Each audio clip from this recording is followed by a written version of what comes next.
saludo muy especial a todas las personas que nos acompañan hoy. En nombre de la Agencia Nacional de Defensa Jurídica del Estado y de ASOCARS, les doy la bienvenida a esta sesión en donde hablaremos sobre escritura jurídica y para ello compartiré inmediatamente mi pantalla.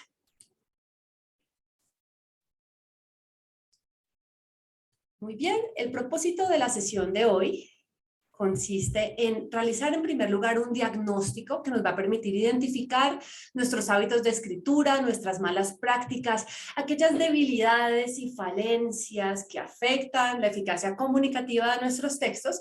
Y en segundo lugar les presentaré una serie de recomendaciones, de consejitos, de técnicas que nos permitirán mejorar la eficacia comunicativa de nuestros textos. Vamos a empezar entonces con el diagnóstico y lo primero que quiero contarles, lo primero sobre lo cual quiero que reflexionemos el día de hoy es sobre nuestra propia forma de escribir y que nos preguntemos cómo escribimos los abogados y las abogadas. Esa fue la pregunta que nos hicimos nosotros desde la Agencia Nacional de Defensa Jurídica del Estado en el marco de nuestro manual de escritura jurídica, que fue una investigación en la que analizamos una base de 1000 expedientes judiciales de nuestro Sistema Único de Información y Gestión Litigiosa del Estado, que se llama ICOGI, y analizamos una muestra significativa de procesos contra el Estado, contestaciones de demanda, alegatos de conclusión, escritos de apelación, incluso sentencias, y este análisis nos llevó a identificar los principales errores, las principales debilidades o falencias de la escritura jurídica en Colombia, que recogimos en este top de malos hábitos de escritura que quiero presentarles a continuación. En primer lugar, tenemos falta de revisión y edición de nuestros textos, que ocurrió en un porcentaje altísimo de la muestra. ¿Esto qué implica? Esta falta de revisión y edición de nuestros documentos, que son documentos que están llenos de errores que saltan a la vista, errores que son evidentes, errores de digitación, errores que en la literatura de estilo se denominan moscas y dedazos que son esos que uno comete cuando escribe rápido, cuando va a 1000, y sobre todo cuando al final del texto no se acostumbra a limpiar, a revisar integralmente todo el documento para verificar justamente que estos errores, que son los que más afectan nuestra credibilidad profesional, pues no se nos pasen. En segundo lugar, tenemos párrafos y oraciones largas. Yo diría que excesivamente largos. Párrafos de media cuartilla, a veces casi de una página, párrafos que están llenos de comas, llenos de palabras como el cual, los cuales, por los cuales, sin los cuales, párrafos en los que damos rodeos, en donde alargamos innecesariamente nuestras ideas y que son, por supuesto, pues párrafos difíciles de entender, párrafos pesados. Y lo mismo ocurre con nuestras oraciones. Es muy tradicional en la escritura jurídica que escribimos oraciones que parecen párrafos y a estas se les denominan párrafos unioracionales, como veremos más adelante. Muy bien, en tercer lugar, en el 61% de la muestra tenemos los errores de puntuación. ¿Y cuál creen que es el error más recurrente de puntuación que cometemos las abogadas y los abogados en la defensa jurídica del Estado? Creo que todos lo sabemos, somos muy conscientes de ellos, pues es la coma, el exceso de comas, la falta de uso del punto seguido, y resulta que las comas nos permiten amontonar, acumular ideas que a veces incluso no tienen nada que ver, y esto hace que nuestras oraciones crezcan y que nuestros párrafos, por supuesto, sean mucho más complejos y más difíciles de entender. En el 53% de los casos de este diagnóstico de escritura que realizamos, encontramos que también se presentan errores de citación desde dos puntos de vista. Por un lado, en relación con la extensión de las citas, porque solemos hacer citas exageradamente largas. Esto ocurre mucho cuando citamos jurisprudencia. Entonces ocurre que nos traemos una cita que puede ser de 1, 2, hasta 3 páginas y que acaba siendo como una piedra con la que uno se tropieza cuando está leyendo. Son citas que, por supuesto, desenganchan al lector del hilo argumentativo, que dificultan la comprensión general del argumento y que incluso acaban debilitando la argumentación antes de fortalecerla. Por otro lado, también en relación con las citas, vemos que cometemos ciertos errores técnicos errores técnicos en el uso de los formatos para citar. No somos rigurosos y entonces mezclamos las diferentes formas de citar, iniciamos el texto citando al pie de página, como si fuera bajo la norma y conté, con el estilo Chicago, y más adelante empezamos a citar, por ejemplo, entre paréntesis, como estilo APA, o de pronto omitimos información relevante para que nuestros lectores puedan cotejar la fuente de derecho que soporta nuestra argumentación. Entonces omitimos datos claves como la página, como el año de la publicación, y todo esto pues ocurre en materia de citación y ocurrió en el 53% de los casos de la muestra que analizamos. Muy bien, en el 48% de los casos vemos también que abusamos de los arcaísmos, de los latinismos, de las palabras rebuscadas. Ojo, no es que las usemos de vez en cuando, es que abusamos sistemáticamente de ellas. Debo tomar agua. Me disculpo con ustedes, pues estoy con un poco de tos. Espero que esto no interrumpa significativamente el desarrollo de la sesión. Bueno, como les decía entonces, el tema no es que usemos estas palabras, el tema no es que usemos estas palabras de vez en cuando, sino que abusamos de ellas. Ellas forman parte sistemáticamente de nuestros escritos. Entonces, ¿qué pasa? Que los recargan, los hacen más densos, los hacen mucho más difíciles de entender. Y esto ocurrió en el 48% de la muestra que analizamos. En el 39% de los casos, uso excesivo de énfasis. ¿Qué significa esto? Que nos excedemos en el uso de estas técnicas para resaltar las ideas y entonces ponemos las ideas o los argumentos en mayúscula, en negrilla, en cursiva y además subrayados. Es decir, abusamos de esas técnicas de énfasis y acabamos recargando excesivamente nuestros documentos. Por último, un error crítico, una debilidad estructural en nuestros textos, y es la presentación tardía de la idea central. Esto significa que los abogados y las abogadas nos demoramos mucho en presentar. Perdón un segundo, voy a tener que parar un momento, ya regreso con ustedes.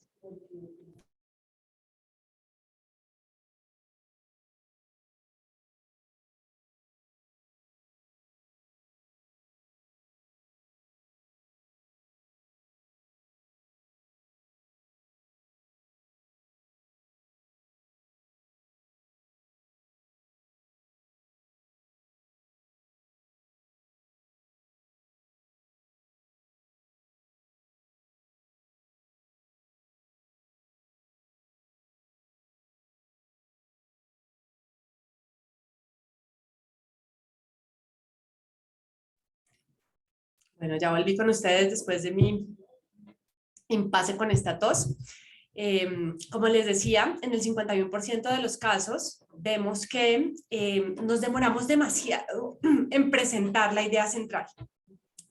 Tienen que pasar muchas, pero muchas páginas antes de que un texto jurídico muestre con claridad cuál es la posición que está defendiendo, cuál es la tesis, cuál es la teoría del caso, cuál es esa conclusión que después vamos a desarrollar en la argumentación. Fíjense cómo todos estos errores o todas estas debilidades hacen que nuestros textos se sientan difíciles de entender, que se sientan más pesados, como en el ejemplo que aparece en pantalla.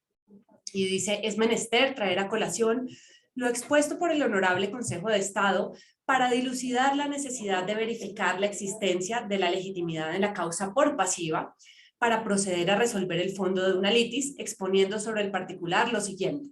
La estrategia procesal de la actora es contraria al principio general del derecho contenido en la máxima latina que reza onus probandi incumbit actorit. Ejemplos, pues, hay como conchas en el mar. Estamos acostumbrados a esta forma de escritura, nos educamos de esta manera, leyendo jurisprudencia, doctrina, textos que están estructurados de esta forma, y de alguna manera en el imaginario colectivo esta forma de escribir hace parte de lo que significa ser abogado. Hablar adornado, rimbombante, con discursos que al final son lejanos e incomprensibles para el ciudadano común. Y traigo a continuación una frase de Richard Wydick que es el líder de un movimiento del inglés jurídico que se llama Inglés Simple para Abogados, y él dice, así escribimos los abogados, y las abogadas también. Dice, nosotros los abogados no podemos escribir lenguaje ordinario. Usamos 8 palabras para decir lo que se pudiera decir en 2. Usamos expresiones, frases viejas y arcanas para expresar obviedades. Buscando la precisión, nos volvemos redundantes. Nuestras oraciones se retuercen, frases dentro de cláusulas, volviendo vidriosos los ojos y atontando las mentes de nuestros lectores. El resultado, pues, es un estilo de escritura que es recargado, oscuro, pomposo y aburridor. Por supuesto, esto lo corroboran ampliamente los memes, que aluden todos ellos a, por supuesto, a esa forma rimbombante de la comunicación jurídica, en donde realmente en ocasiones pues, se dificulta comprender, se dificulta entender el derecho, los derechos. Y es que a veces se nos olvida que el derecho es fundamentalmente un ejercicio de comunicación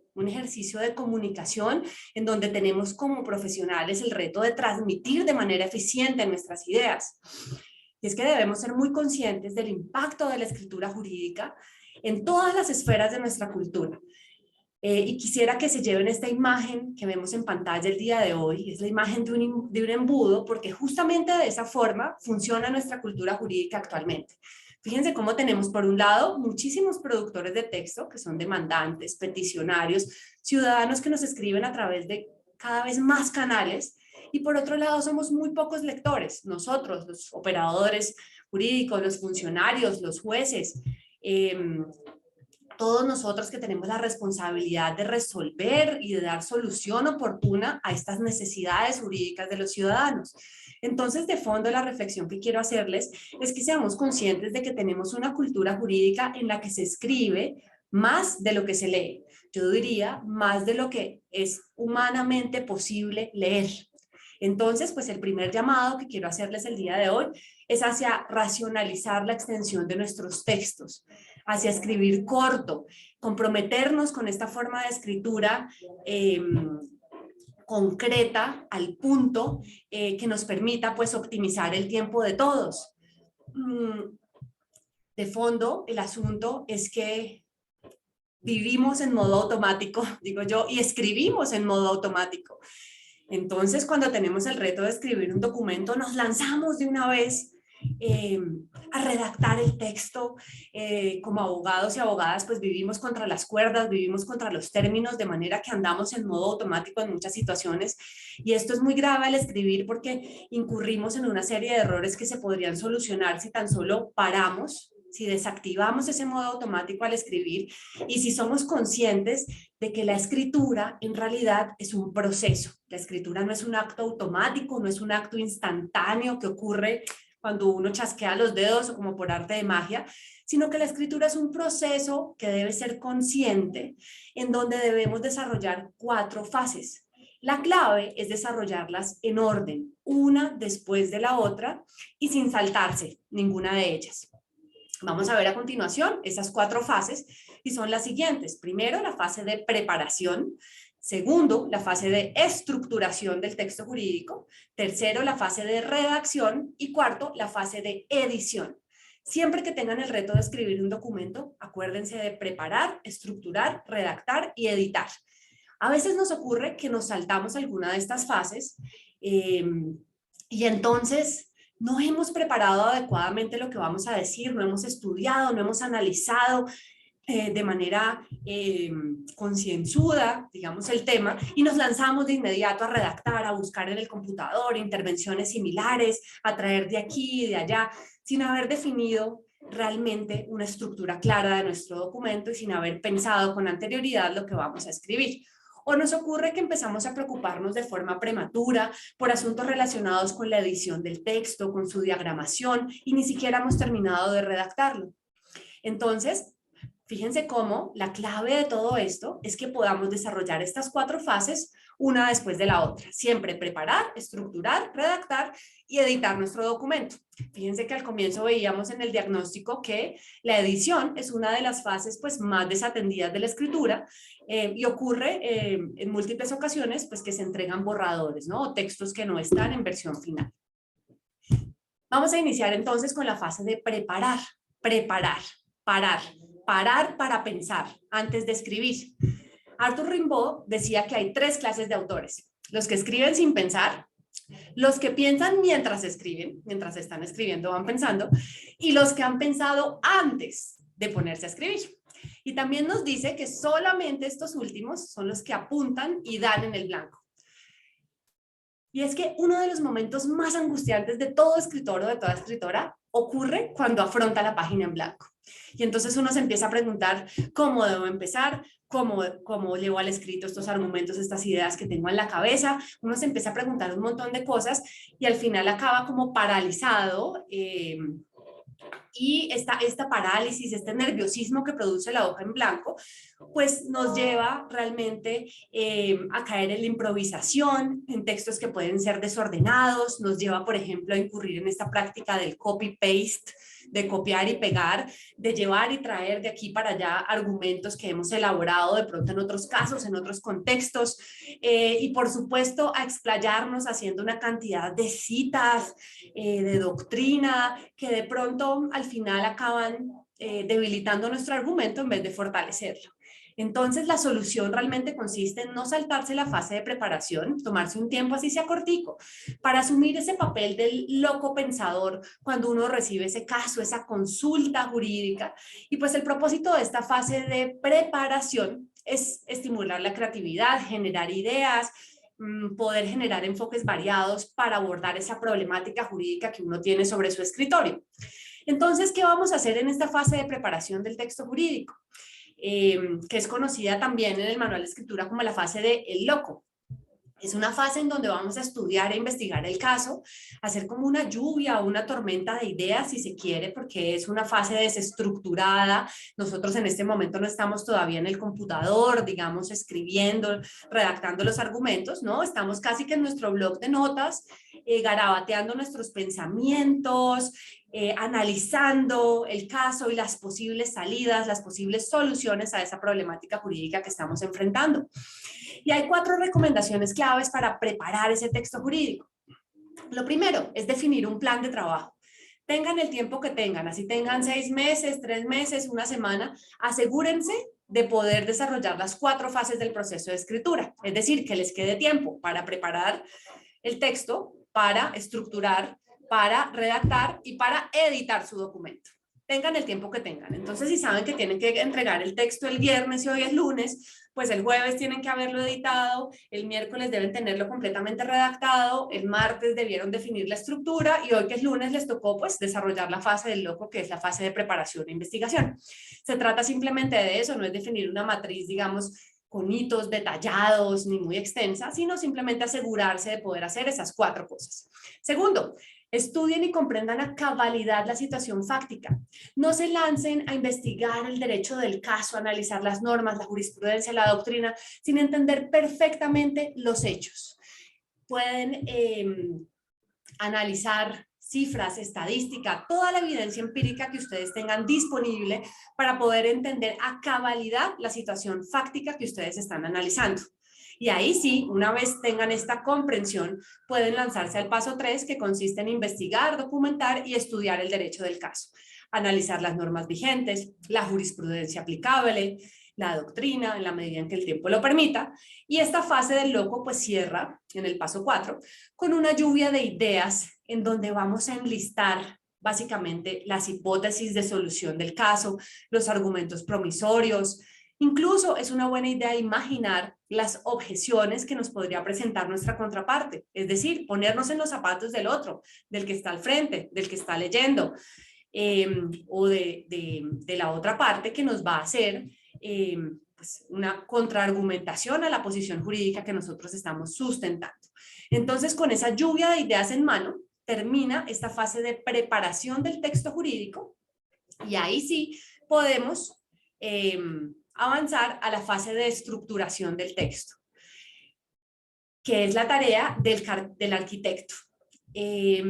¿Por qué? Porque es la tarea del arquitecto.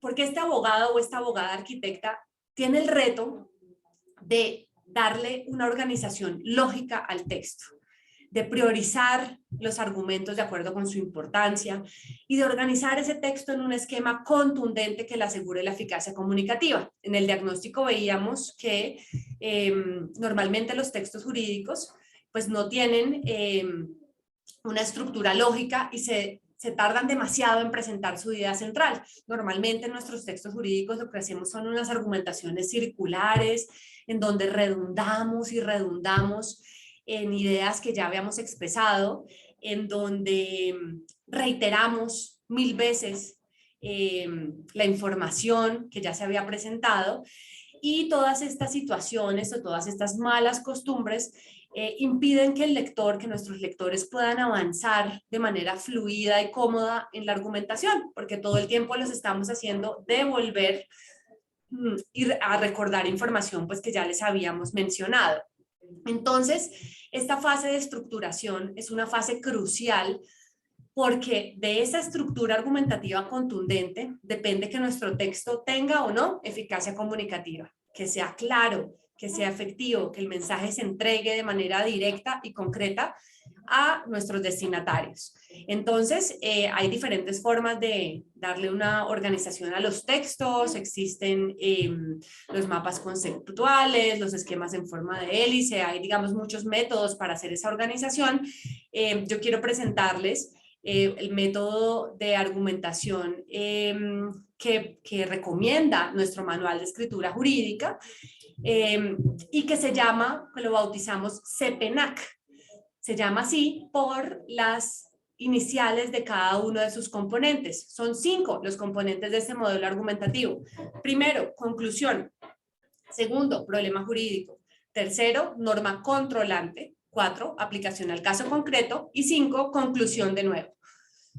Aquí quiero llamar su atención en relación con la posición de la conclusión, que es la clave de este modelo argumentativo. Siempre lo recomendable es que presentemos nuestra conclusión al principio y al final del texto. En estas dos posiciones, que son además posiciones naturales de énfasis de cualquier texto, debemos presentar esa conclusión, ese núcleo de significado, esa teoría del caso, esa posición jurídica que vamos a desarrollar a lo largo del texto. La literatura de estilo señala que esta conclusión debería presentarse lo más rápido que se pueda. Ojalá en el primer minuto de lectura, que no pase un minuto antes de que sus lectores encuentren ese núcleo de significado, porque insertando esa idea de entrada va a ser mucho más fácil orientarlos en el hilo de la argumentación. Normalmente lo hacemos al final, presentamos las conclusiones por allá después de las 3/4 partes del texto, o incluso cuando ya al final del documento. Hay documentos que incluso ni siquiera presentan una conclusión clara. Entonces, un poco la propuesta acá es que tratemos de presentar esa conclusión lo más rápido que se pueda y que rematemos el texto presentando esa conclusión nuevamente. Ya en la mitad uno puede desarrollar el problema jurídico, las normas, la aplicación al caso concreto, todos los demás componentes, pero siempre que ustedes presenten la conclusión al principio y al final, van a tener mayor eficacia comunicativa. Y es que reflexionemos un poco sobre la estructura argumentativa de nuestros documentos jurídicos. Porque fíjense cómo la mayoría de nuestros textos desaprovechan, literalmente desaprovechan el comienzo del texto usando lugares comunes del discurso jurídico o argumentos de cajón. Empiezan con el marco ideológico de la Constitución, que Colombia es un Estado social de derecho, con el marco ideológico dogmático de los códigos, con explicaciones de conceptos que son abstractos. Y estas son ideas que se introducen en los textos de manera automática, es decir, no nos preguntamos previamente si realmente en ese caso, en el caso concreto, en el caso del texto que estamos desarrollando, pues ese tipo de argumentos contextuales aportan al argumento que queremos hacer o más bien lo debilitan. Entonces, de nuevo, desactivar el modo automático, ojo con esos marcos contextuales amplios, porque a veces pueden debilitar antes que fortalecer nuestra argumentación, y ojo también con presentar la tesis conclusiva lo más rápido que puedan. Está comprobado, comprobadísimo que el lector necesita al inicio de su tránsito por el texto y cuanto antes mejor, unas señas muy claras que le indiquen el tema del que le están hablando. Así él va a poder captar la información más rápido, va a poder seguir el hilo de la argumentación fácilmente. Cuando no se presenta esta idea de manera rápida y de manera concreta, el texto se vuelve misterioso. Se puede volver más complejo de entender porque no tiene un objetivo claro, un mapa, una ruta que le permita al lector comprenderlo con mayor facilidad. Realmente, presentar la conclusión rápido de entrada permite entender todo muchísimo más fácil. Y es que realmente hay que ser muy conscientes de que el propósito de la escritura jurídica pues no es el misterio, como ocurre en las novelas policíacas, donde uno se entera pues de quién era el asesino al final de la historia, al final de la novela. Esto ocurre mucho en la literatura, pero pues no estamos escribiendo literatura, estamos escribiendo derecho y realmente de nada nos sirve azotar al lector con páginas y páginas de dogmática, exceso de contexto, para sorprenderlo al final con la conclusión del caso. Todos esos rodeos generan confusión, generan desinterés y generan falta de claridad. Por supuesto, esa estructura de esos memoriales jurídicos pues es una tradición heredada que también se extrae de las exigencias formales de nuestros códigos procesales, en donde pues todos conocemos la estructura típica de saludo, presentación, representación, hechos, derechos, pruebas, pretensiones. Y por lo general nos quedamos atrapados en esas formalidades legales. Desde la Agencia Nacional de Defensa Jurídica del Estado, nosotros consideramos que es necesario, que es urgente, que es importante complementar esos requisitos legales con un marco normativo que sea mucho más eficiente en términos comunicativos. Decía William Rehnquist, el presidente de la Corte Suprema de Estados Unidos, que el principal o el mayor desafío del escritor jurídico es crear orden en el caos. Quien escribe, pues definitivamente debe sumergirse en el caos del detalle, de los hechos, de la vida real, de la que se derivan todas estas situaciones y crear orden, organizando, organizando y organizando. Ese es nuestro reto, llevar al texto una argumentación que tenga una secuencia lógica, que presente de manera clara las ideas y que permita comprender con facilidad. Quiero traerles aquí el caso, el ejemplo de las respuestas a los derechos de petición, que fue otra investigación que hicimos aquí en la Agencia Nacional de Defensa Jurídica del Estado y que nos llevó a identificar pues, que en los derechos de petición encontramos transcripción excesiva de normas en párrafos que son larguísimos, exceso de contexto, explicaciones dogmáticas, abstractas. En los derechos de petición por lo general se presenta de forma tardía la idea central e incluso la solución siempre se encuentra al final de la estructura argumentativa. Al principio se desarrolla pues como una clase de derecho, literalmente, y no se da la respuesta concreta. Sí, no y por qué. Realmente uno se pregunta si esas respuestas son verdaderas respuestas o más bien son acertijos, porque esa presentación tardía de la respuesta pues dificulta la comprensión de las razones que la justifican. Impide seguir el hilo argumentativo pues con facilidad y definitivamente les resta eficacia comunicativa. Entonces, esas consecuencias de esa falta de claridad pues generan insatisfacción, generan incertidumbre, incluso pueden generar un sentimiento de soledad, de desamparo, de desprotección que se puede convertir en una real barrera de acceso a la justicia. Y es que esto es como una bola de nieve literalmente, porque esas falencias en las respuestas a los derechos de petición pueden conducir a la presentación de acciones de tutela, que de hecho está evidenciado, de acuerdo con la información estadística, que el 30% de las acciones de tutela del país se derivan de las respuestas a los derechos de petición. Y por supuesto, pues puede conducir a litigiosidad contra el Estado. De manera que también comprometernos con una escritura más clara, con una escritura corta, concreta y al punto, incluso podría impactar en la prevención de esta litigiosidad contra el Estado. Por ello, desde la agencia también hemos impulsado esa idea de avanzar hacia una nueva estructura de respuesta, no solo en los derechos de petición, sino en todos los textos e intervenciones procesales en donde que nosotros desarrollamos, en donde se presente esa solución, esa conclusión al comienzo del texto, porque creemos que solamente con ese cambio esas respuestas resultarían significativamente mejores. Bueno, muy bien, con esto terminamos la fase de estructuración del texto jurídico. Fíjense todo lo que ha pasado antes de que nos sentamos, que llegamos a este punto y nos sentamos a redactar nuestro documento en el computador. Primero tuvimos que preparar, luego tuvimos que estructurar nuestro texto de acuerdo con el modelo CPNAC, donde la conclusión debe ir al comienzo y al final, y ahora ya con eso claro, pasamos a la fase de redacción de nuestro documento, que es tarea del carpintero o de la carpintera, como aparece en esta ilustración, y cuya principal herramienta pues es, como se ve allí, es ese serruchito, esa capacidad de síntesis, de ir al punto, de ser concretos, de no dar rodeos, de no generar oraciones, párrafos y argumentaciones complejas que acaben dificultando la comprensión de ideas que incluso de fondo pueden ser bastante sencillas. Entonces, ¿cuál es la misión de esta carpintera o de este carpintero? Va a tomar ese plano del arquitecto que ya definimos y lo va a ejecutar de forma detallada. Va a desarrollar el cuerpo completo de los argumentos, las frases, los párrafos, los capítulos. Y por ello, a continuación quiero referirme a algunos principios generales de carpintería, así los denominamos en nuestro manual de escritura. Les recomiendo, dicho sea de paso, descargar ese documento en la Biblioteca Digital de la Agencia Nacional de Defensa Jurídica del Estado. Es un libro gratuito en donde podrán encontrar estos y muchos más principios y ejemplos que les permitirán profundizar en todos estos temas y mejorar en estas prácticas escriturales. Entonces, para efectos de la sesión de hoy, les traigo algunos principios generales de carpintería. Algunos de ellos ya los hemos ido recogiendo a lo largo de la sesión. El primero de ellos, pues, es hacer textos cortos y concisos.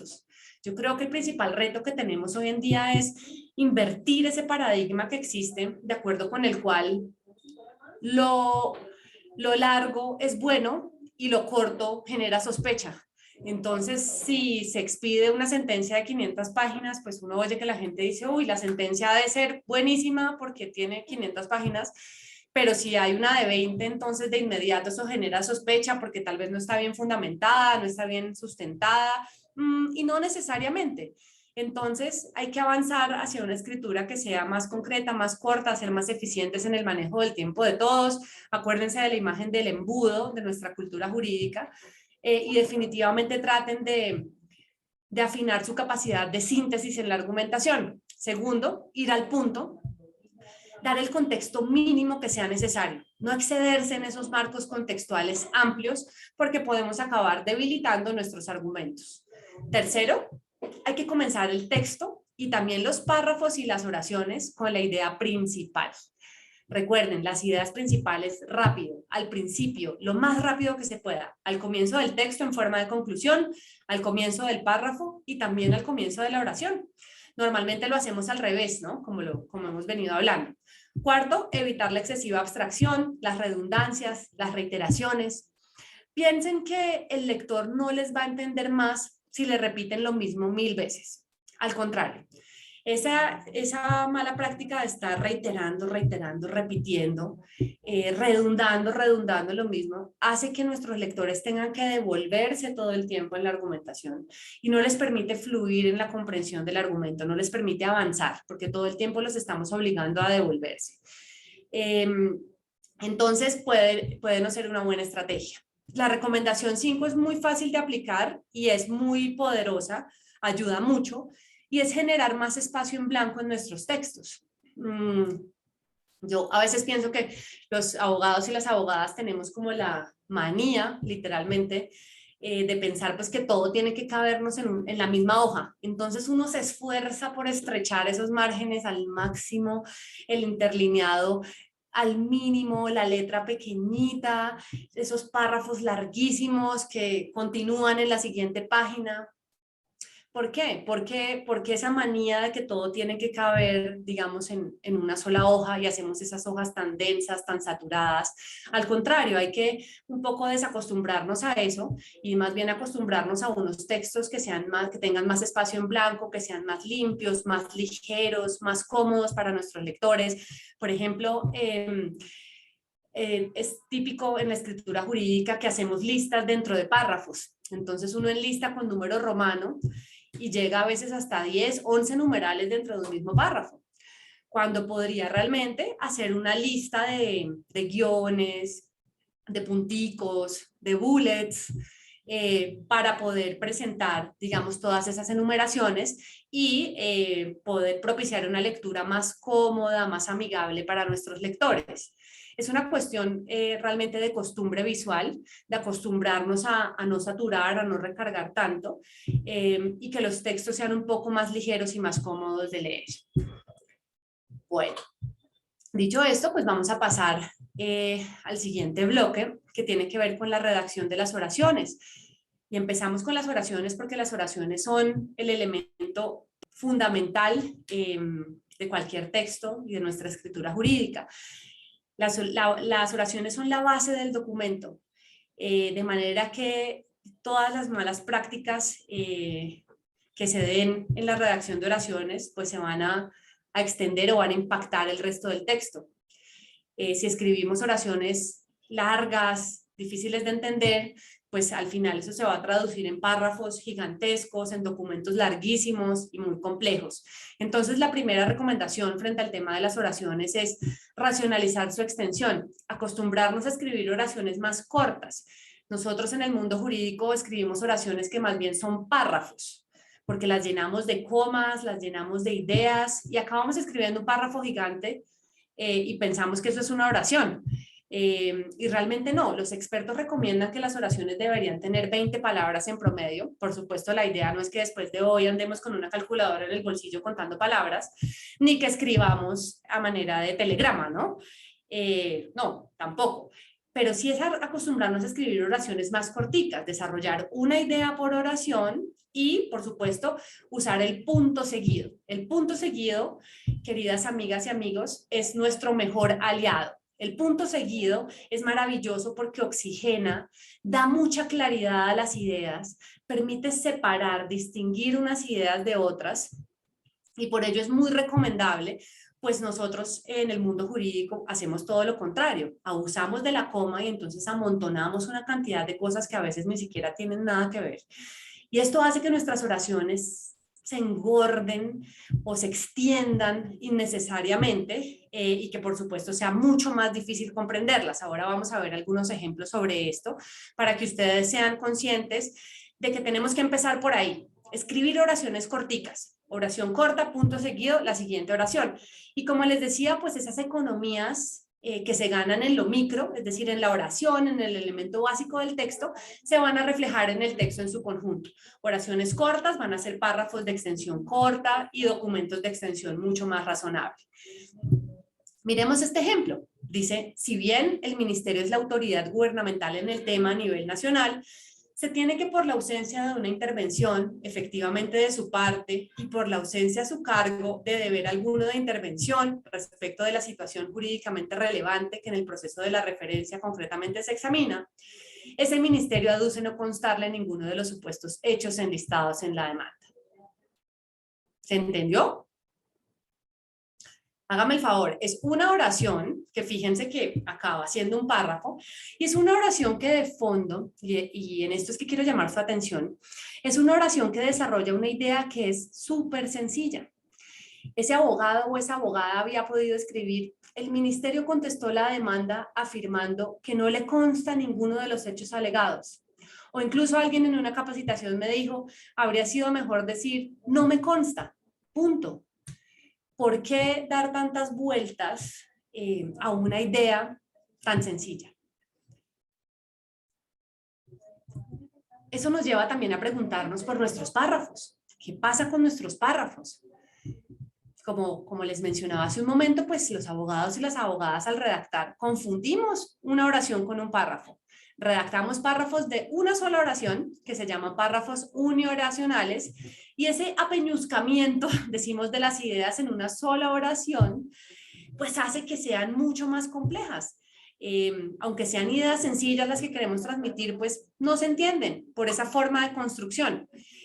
Por supuesto, en ese apeñuscamiento lo que predomina es la separación mediante comas, mediante puntos y comas, eso no hay ningún punto seguido por ahí. Entonces, por eso la clave es oración corta, punto seguido y la siguiente oración. Fíjense este ejemplo de párrafo, pues no lo voy a leer porque me ahogaría y con esta tos sí que más, pero pues un párrafo así realmente es como un ladrillo en la cabeza. No sé si a ustedes les pasa, pero a mí, por ejemplo, cuando me encuentro en un texto con un párrafo así de largo, a veces me toca como dividirlo mentalmente. Entonces uno lee como por pedacitos. Entonces uno lee como la primera parte, la entiende, luego lee la siguiente parte, porque es una cuestión realmente de una cuestión de biología, digamos, de memoria de corto plazo, de nuestras condiciones, digamos, físicas e intelectuales. Ningún cerebro humano es capaz de retener tal cantidad de palabras, así de entrada, digamos, en un solo envión.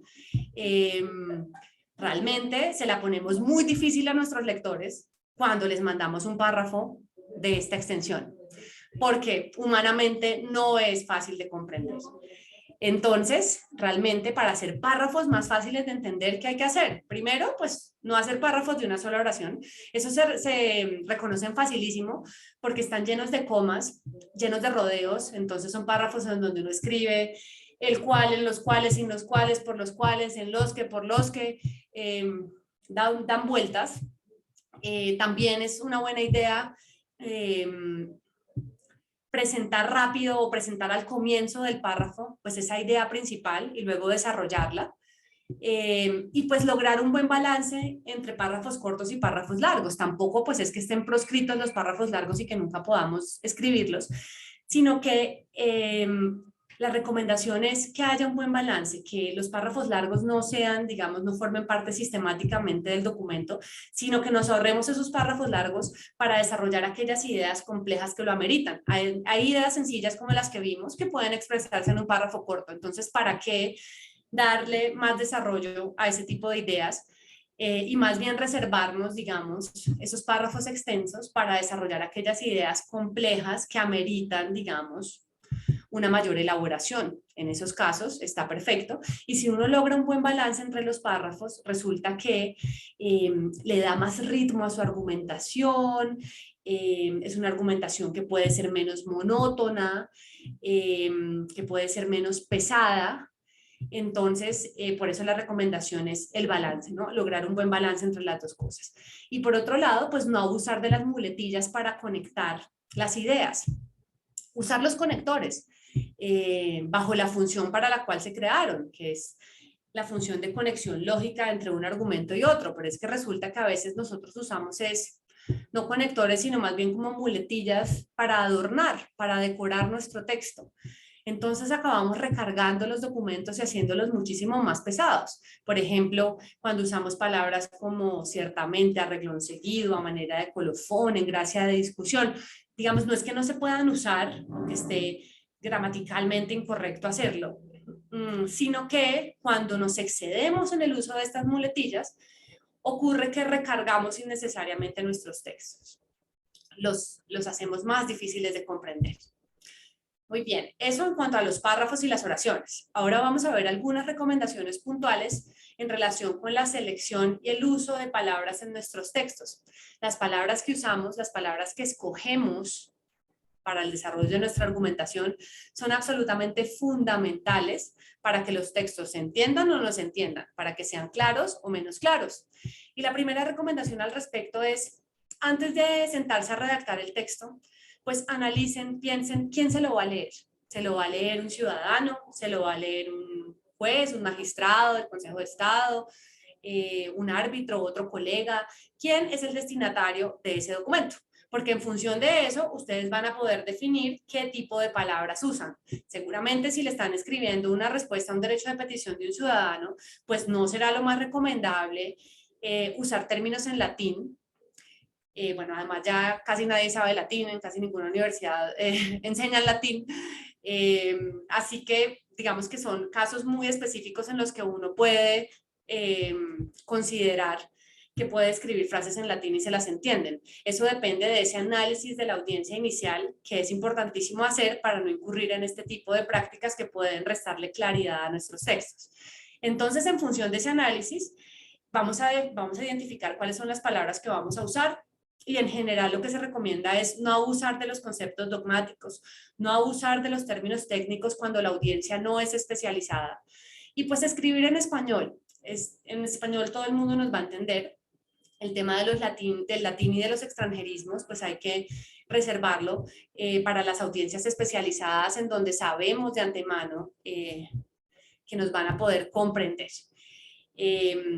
Segundo, pues superar el estilo greco-quimbaya, ese estilo rococó que caracteriza tradicionalmente la escritura jurídica, y ser profundamente conscientes de que esa forma de escribir recarga el texto, resta claridad, genera confusión. Ahí en pantalla aparecen algunas de las palabras en el manual de escritura jurídica. Ustedes podrán encontrar un glosario de términos que recogimos con ayuda de las y los defensores del Estado en el marco de nuestra comunidad jurídica del conocimiento. Y en esa investigación nos dimos cuenta que a veces usamos estas palabras y ni siquiera sabemos qué significan. Las usamos con otro significado del que realmente tienen. Y generamos ambigüedad y generamos confusión en nuestros lectores.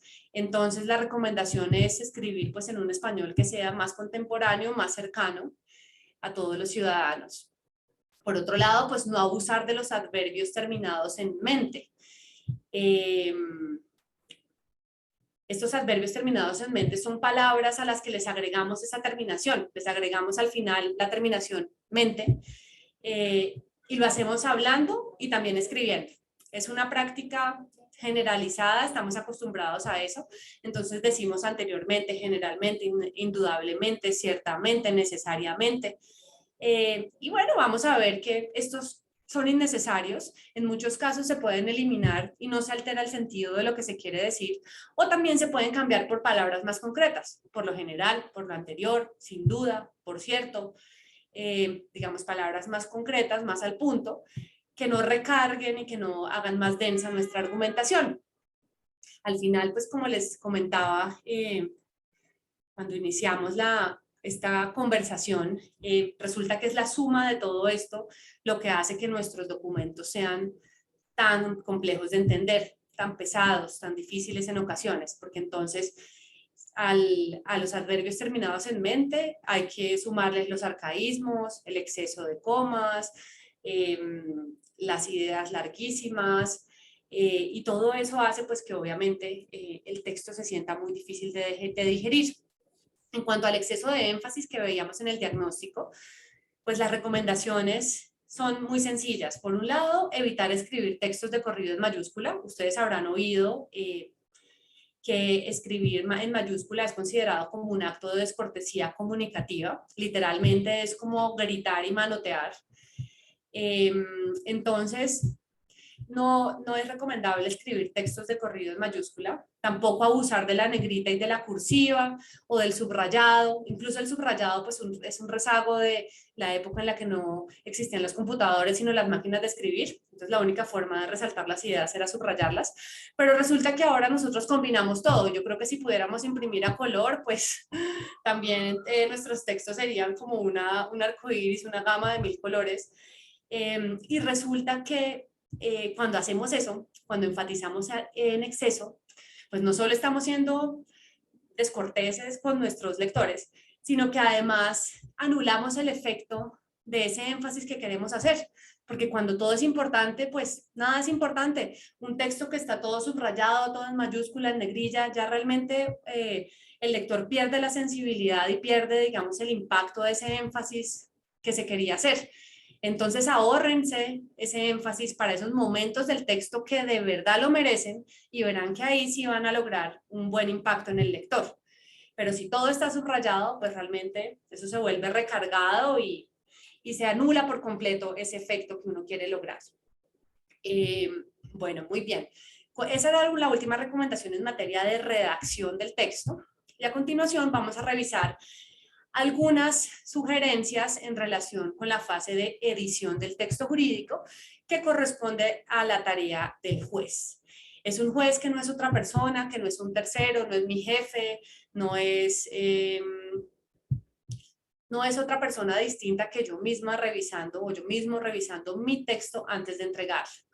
La recomendación es pues jamás entregar borradores, jamás entregar documentos a los que ustedes no les hayan podido dar una lectura completa, pausada, concienzuda, rigurosa. Siempre antes de entregar el texto hay que revisarlo en su integridad. Ojalá si pueden tomar distancia un ratico del texto, así sea unos minutos o en la medida que el tiempo lo permita, para poder refrescar un poco la cabeza y volver al texto con nuevos ojos para poder identificar los posibles errores, para poder realmente pulir el texto, porque finalmente este es el trabajo, en eso consiste el trabajo de edición, en revisar y afinar el trabajo del carpintero, en evaluar el texto a profundidad para llevarlo de la obra gris a la obra terminada, en precisar y acotar la escritura. Este ejercicio de síntesis es un ejercicio permanente que debemos desarrollar a lo largo de todo el proceso de escritura. Y pues pulir los argumentos construidos. El principal reto o la principal misión de este juez o de esta fase de edición es limpiar el texto de eso que al comienzo mencionábamos, que se denominan moscas y dedazos, esos dedazos que uno comete cuando escribe rápido. Por ejemplo, en las respuestas a los derechos de petición ocurre mucho que el peticionario es un señor y se refieren a él como señor y por allá más adelante como señora. Eso muestra que realmente no hubo un proceso de edición del texto, que nadie hizo una verificación final del documento que le permitiera armonizar todo este tipo de situaciones. Y al final se trata de limpiar esos errores ortográficos, esos errores de digitación que a todos se nos pueden pasar, suprimir la información necesaria, la información que de pronto ya dando una lectura profunda del texto pues ya sea trivial o de pronto redundante, identificar esas reiteraciones, esas argumentaciones circulares, todas esas situaciones en el texto o todos esos posibles errores en el texto. Y pues de fondo evitar que el documento parezca apresurado, que parezca sin terminar. Todos esos errores de digitación y ortografía son los que más afectan nuestra credibilidad profesional. Cuando uno encuentra un documento que no tiene las tildes donde son o que está plagado de errores, lo primero que se pregunta uno se pregunta quién escribió esto, y si se le pasó un error de estos, digamos que es inaceptable para un profesional de nuestro nivel, pues ¿qué podrá esperarse de la calidad de la investigación jurídica que hay atrás, del análisis jurídico que hay de fondo? Eso deja muchas dudas, genera muchas incertidumbres, entonces cuiden su imagen profesional también en los textos que escriben, porque un documento habla o muy bien o muy mal de la persona que lo redactó. Y lo otro, pues, es acostumbrarnos y generar en nuestras entidades y en nuestras instituciones una cultura de revisión grupal de los documentos, sobre todo para los documentos de alto y de mediano impacto. En la investigación que hicimos en el marco del manual de escritura nos pudimos dar cuenta que muchas veces los abogados y las abogadas escriben solos.